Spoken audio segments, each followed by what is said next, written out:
title defense sa UAAP? Especially ngayon na hands down, ikaw na yung leader ng team. Siyempre, we're very excited this upcoming UAAP kasi intact pa rin yung core namin. The seniors are expected to play pa rin kami nila Ate Alay, Ate Sheena, and Ate Erin. And yun, paunti-unti namin tinatrabaho yung preparation namin. Pero as of now, meron kaming shakies. Parang tinuturing namin siya isa sa mga big step na pwede naming madala sa UAAP. Nakapag-alas ka, di ba? Apo. Gano'ng kalaking factor yun sa'yo na madadala mo yun sa NU?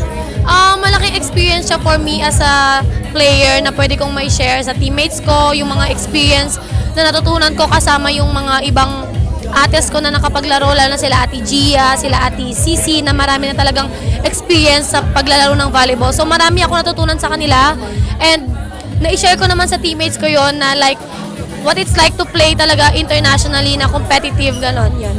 Well, alam natin ikaw, kalog ka, cool ka sa loob ng court.